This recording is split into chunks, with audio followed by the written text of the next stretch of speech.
Welcome to today's podcast show. I am Mr. Ben. Today I will tell you about New York City's skyline. Listen carefully to learn something new. New York City's skyline tells a story, not just of steel and stone, but of ambition, resilience, and reinvention. Towering above the streets like sentinels of progress, New York skyscrapers have become emblematic of modernity itself. Their evolution is not merely architectural, it is social, economic, political, and cultural.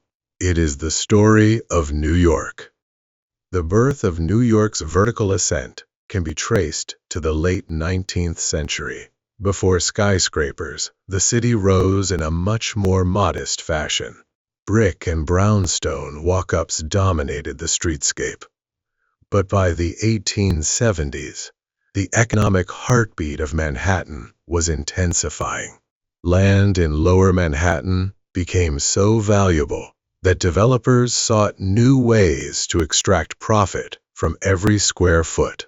The solution, they realized, was to build up. The catalyst was technological. The invention of the elevator, pioneered by Elisha Otis in the 1850s, made tall buildings feasible and practical. Nobody wanted to climb 10 flights of stairs, but if you could press a button and ascend in seconds, suddenly height became an advantage. Alongside the elevator came steel frame construction, a revolutionary approach that allowed buildings to soar without the limitations of load-bearing masonry. The walls no longer had to carry the weight of the entire structure. The steel skeleton did that work, freeing the facade to become lighter, more glass-filled, and more decorative. By the 1890s, New York had its first true skyscrapers, notably the New York World Building, the Park Row Building, and the Flatiron Building. These weren't just structures, they were statements. They embodied the confidence of an industrializing America. The Flatiron, completed in 1902 with its dramatic wedge-shaped design, was unlike anything the city had seen. It turned heads, captured imaginations, and became one of the first skyscrapers to be internationally recognized as a symbol of New York. Then came the early 20th century and the emergence of what we might call the golden age of skyscrapers. This was the era when New York and Chicago vied for the tallest building in the world. In New York, the competition wasn't just between cities, it was between titans of industry, corporations, banks, and even automobile companies, all eager to put their name on the skyline. The Woolworth Building, completed in 1913, was one of the first true icons of this era. Designed by Cass Gilbert and funded by five and dime magnate Frank Woolworth, it soared 792 feet and held the title of world's tallest building for 17 years. With its ornate neo-Gothic detailing, the Woolworth looked like a cathedral, and in a way, it was a cathedral of commerce. Its grandeur symbolized the financial optimism of the time. But then, in the late 1920s, the race for height reached its fever pitch. The Chrysler Building and the Empire State Building are perhaps the most famous products of this competition. The Chrysler Building, completed in 1930, was an Art Deco masterpiece. Designed by William Van Allen, it was built for the Chrysler Corporation, but functioned more as a personal monument for Walter Chrysler himself. At 1046 feet, it briefly held the record for the world's tallest building, thanks to a secretive maneuver.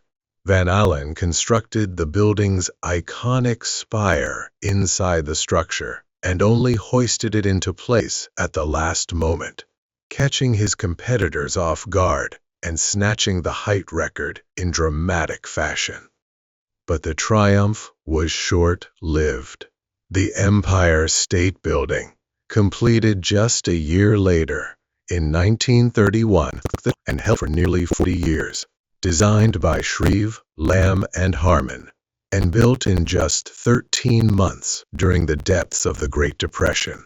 The Empire State Building symbolized not only architectural audacity, but economic defiance.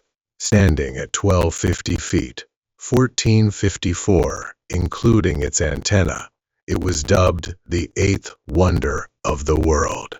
It dominated the skyline and the imagination of a city determined to bounce back. As remarkable as these early towers were, they weren't universally loved.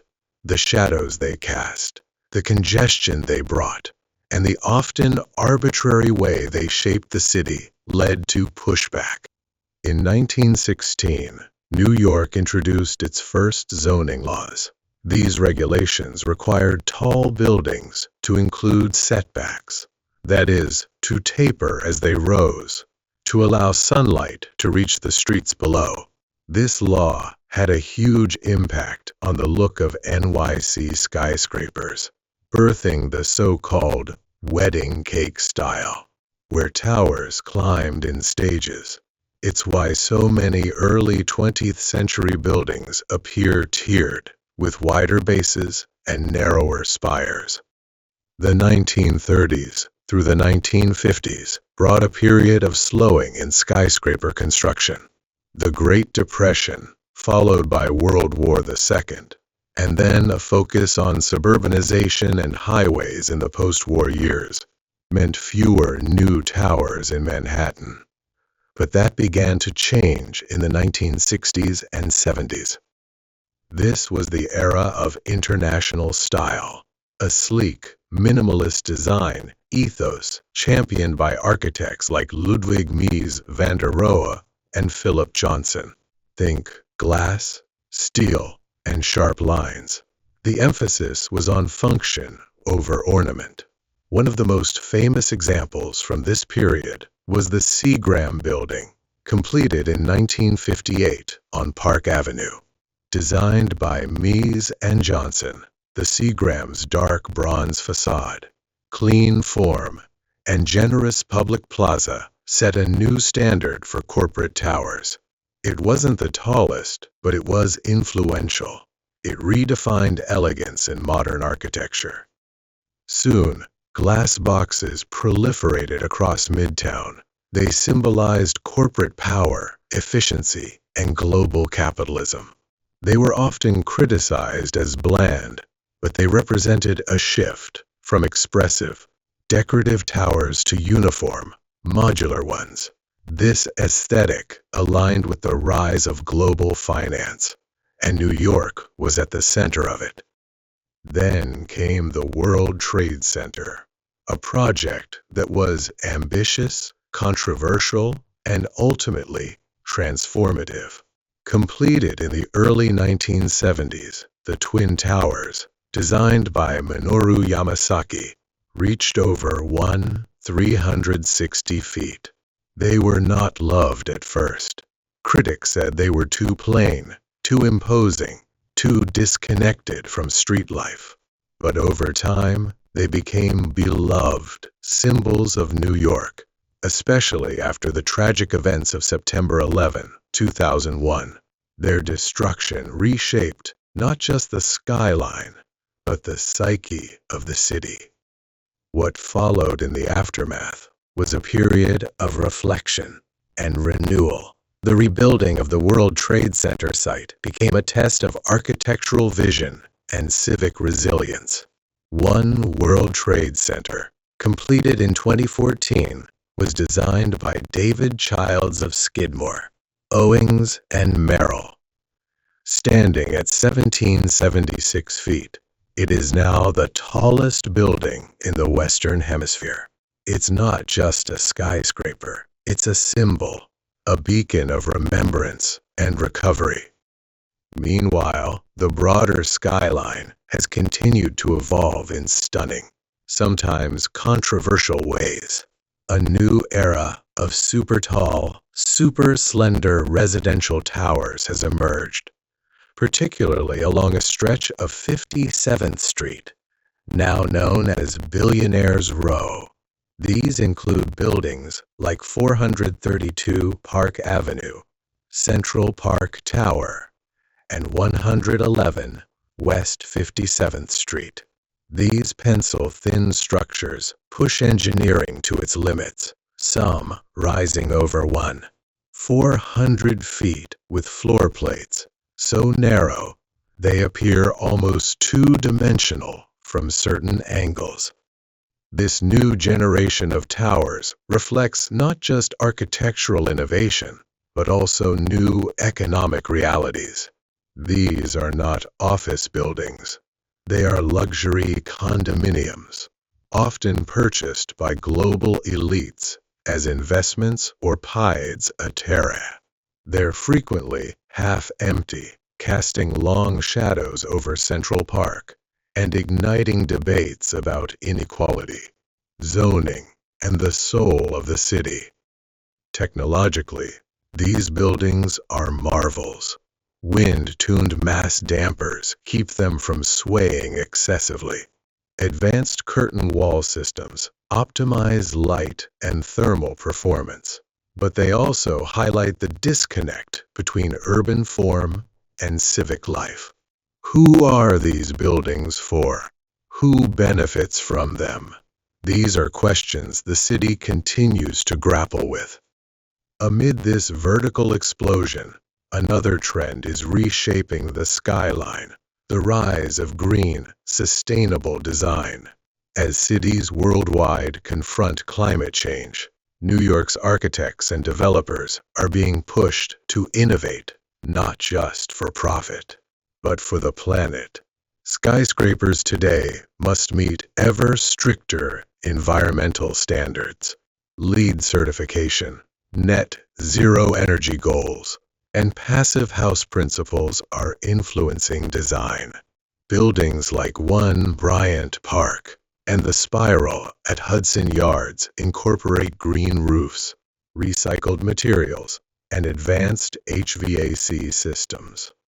Speaking of Hudson Yards, this mega project on Manhattan's far west side is the largest private real estate development in U.S. history.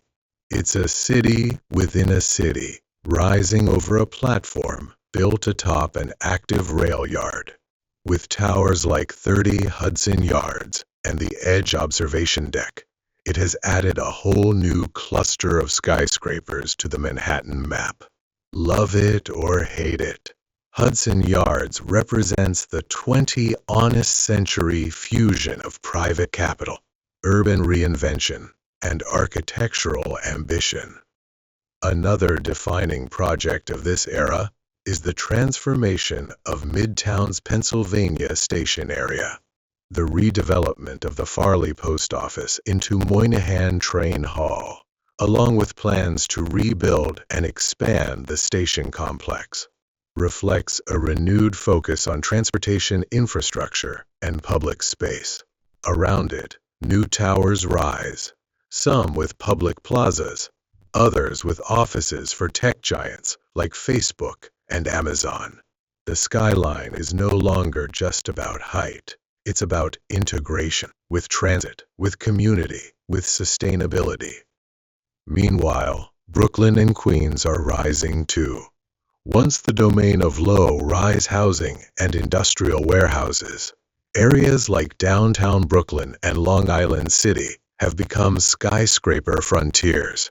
Residential towers now dot the East River waterfront, shifting the visual balance of the skyline and redistributing population and investment. Skyscrapers, ultimately, are more than tall buildings. They are expressions of ambition, markers of power, and mirrors of society. From the masonry marvels of the 19th century to the spindly giants of today, each era's towers tell us what New York valued and who New York was at that time. In the Gilded Age of commerce, in the Art Deco era, they were monuments of competition and ego. In the post-war years, they were boxes of corporate efficiency. In our time, they are luxury products, global investments, and sustainable test beds. But if there's one constant in New York's skyline, it's change. Skyscrapers rise and fall. Styles evolve. Technologies improve. Tastes shift. But the city's upward gaze never dims. And that's what makes New York skyscrapers so captivating. They are not just feats of engineering. They are chapters in a never-ending story. A story of struggle and triumph, of tragedy and recovery, of art, science, money, and dreams, all rising together, floor by floor, toward a sky that always seems just a little higher than before.